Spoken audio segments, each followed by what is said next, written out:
All right, getting ready for a Pulp Grader interview.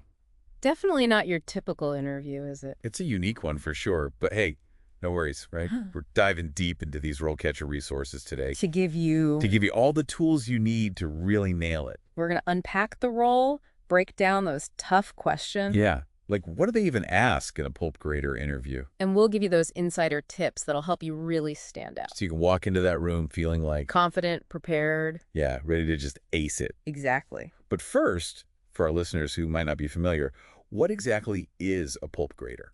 Okay, so imagine this, you're holding a piece of paper, right? Like a really nice, crisp, white sheet of paper. Okay, got it. Ever thought about how those wood fibers actually become that smooth, perfect surface?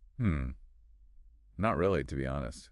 Well, that's where our pulp grader comes in. They're the ones making sure the pulp that goes into all that paper, from notebooks to cereal boxes, you name it. Meets the highest standards, right? Yeah. You got it. They're like the quality control specialists of the paper world. Okay, I'm starting to get the picture. They meticulously analyze pulp samples, checking for everything, fiber length, cleanliness, any little defects. So they're looking at those tiny fibers under a microscope, I'm guessing?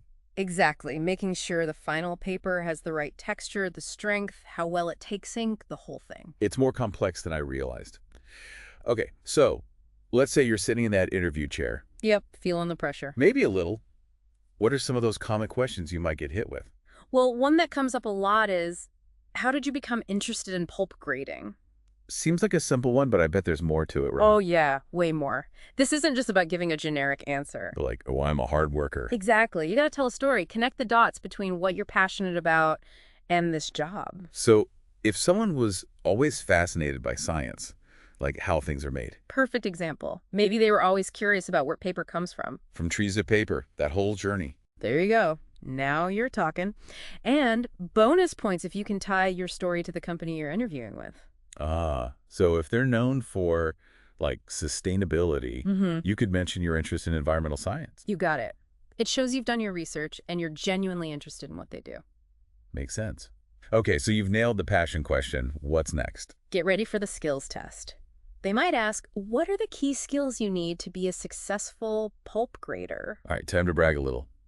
Attention to details got to be up there. Well, bud. absolutely. You're analyzing tiny fibers, remember. Got to have a keen eye to catch those subtle differences. Makes sense, but there's got to be more to it than just good eyesight. For sure. You also need analytical skills. Got to be able to interpret data, solve problems, and then communicate your findings clearly to the team. So it's a mix of science, technical know-how, and being able to work well with others. Bingo. And guess what? This is where RoleCatcher's AI can really step in and give you a boost. Oh, yeah. I've heard good things about their tools. How does it work? Their AI-powered resume builder is incredible. It goes through job descriptions. Like, scans them? Yeah, scans them to pinpoint those exact skills that employers want. So you're basically guaranteed to highlight the right stuff on your resume. Pretty much. It helps you tailor your resume to stand out from the crowd and beat those automated systems. I love that it's like having your own personal resume system. Okay, let's shift gears a bit. What about those? Tell me about a time when questions. The dreaded behavioral questions. Like, can you describe a time you had to make a tough decision at work? Classic. I'm guessing they're not looking for a pulp-specific example here. Nope, any situation where you had to face a challenge and make a call. So they want to see how you think, how you approach problems, and your decision-making process. Right. Did you get all the info, weigh the options, and talk to others before deciding?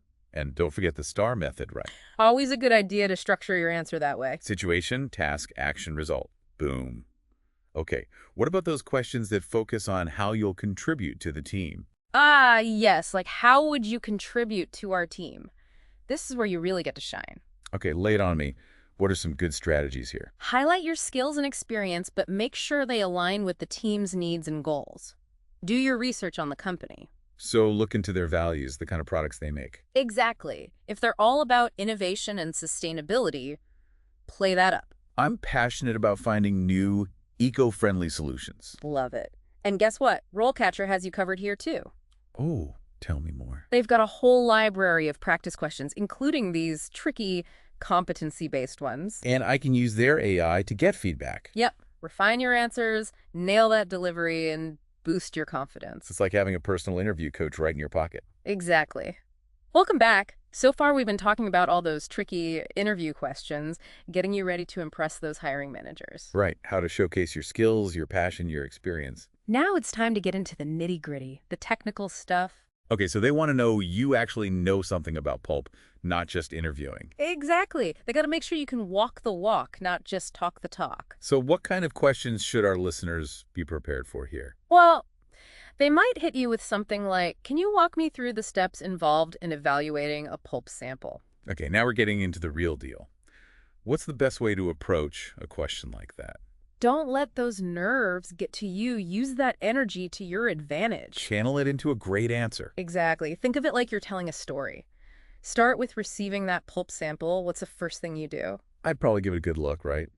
Check for anything that seems off. Exactly. That visual inspection is key. What are you looking for? Color, make sure it's consistent, any weird stuff mixed in, that kind of thing. Perfect. Then you'd move on to more in-depth analyses like checking fiber length. I remember from our prep that fiber length affects the paper's strength and texture. You're on a roll. Hmm. And then there's yield, another big one. Yeah, what exactly is yield anyway? Yield's all about how much usable pulp you get from the raw material. The more the better, right? Higher yield means less waste, more efficiency, which any paper company loves. So you'd want to explain how you'd measure yield and why it matters? Exactly. And don't forget about those different pulping methods. Oh yeah, like mechanical pulping versus chemical pulping. Knowing the basics of those and how they impact the final product shows you've done your homework. And that's where RoleCatcher's AI can come in clutch, right? Absolutely. It's like having a technical expert in your corner. Giving you feedback, making sure you're using the right terms. Yep. It's like a crash course on all things pulp. Okay, back to the interview. What if they throw a curveball and ask, what do you do if a pulp sample doesn't meet the standards? That's where those problem-solving skills come into play. We want to see you think on your feet, right? Right. Walk them through your investigation process. What's the first thing you'd check? I'd probably retrace my steps, look back at the pulping process for any hiccups. Excellent. Make sure everything was done by the book. Any inconsistencies? Then maybe double check the testing equipment, make sure it's calibrated correctly. Smart move. You don't want to jump to conclusions or blame the wrong thing. And I wouldn't be afraid to ask for help, right? Like consult with more experienced graders. Absolutely. Teamwork makes the dream work, especially when it comes to quality control. Speaking of teamwork, what about those questions about, working with others? Like, how do you ensure good communication, especially when there are disagreements? Yeah, because let's be real, not every team is sunshine and rainbows all the time. Exactly. This is where you highlight those soft skills, those people skills. Active listening, clear communication, being open to different viewpoints. All crucial. Maybe even share an example from your past where you successfully navigated a team conflict. It's always good to have a story ready to illustrate those points. Now, here's one that shows you're thinking ahead. What do you see as the future of pulp grading? Oh, interesting, especially with technology changing everything these days. Right. It shows you're aware of industry trends and how things are evolving. So I could talk about how automation might change things, but human expertise will always be needed. Exactly.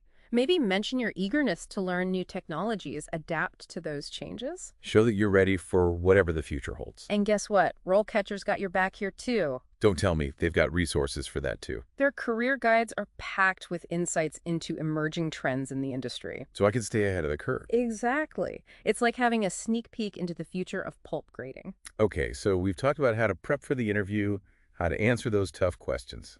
Really showcase your skills and knowledge. But let's say you've aced the interview. Congratulations. You've landed that dream pulp grader job. Now what? Yeah, what happens after you get the job?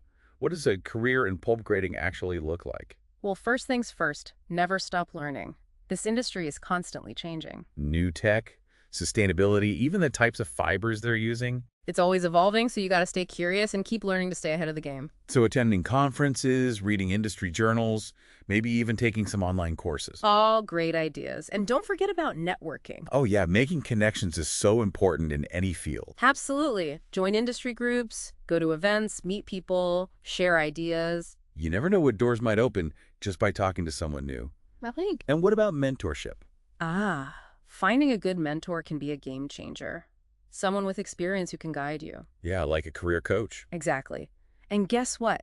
RoleCatcher can even help you find mentors. Seriously. Yeah, their platform has a feature where you can search for professionals in specific industries. So I can find someone who's already doing what I want to do. Yep, get advice, learn from their experience. It's a fantastic resource. Okay, now for the question everyone's thinking. Hmm. What about the money? The salary stuff. Yeah, what's the typical salary progression for a pulp grader? Well, RoleCatcher's data shows it can range quite a bit. So starting at it's decent? Competitive for sure, and as you gain experience and move up, that earning potential really jumps up. So from junior grader to senior grader, maybe even into a management role, the salary keeps climbing. You got it. And if you end up in a leadership position like supervising quality control, you're looking at even higher salaries. But it's not all about the money, right? You've got to enjoy what you do. Exactly. Work-life balance, company culture, feeling like you're making a difference, all that matters too. And RoleCatcher has those company reviews, right? Yep. Get the inside scoop from people who've actually worked there. See if it's a place you'd actually want to be. Okay, as we wrap up, any final thoughts for our aspiring pulp graders out there? Think about it. The paper industry is everywhere. From the books we read to the boxes, our stuff comes in. And as a pulp grader, you're playing a key role in making sure all that paper is top-notch. It's not just a job, it's making a real contribution. Exactly. So go out there, ace those interviews, and make your mark on the world of paper.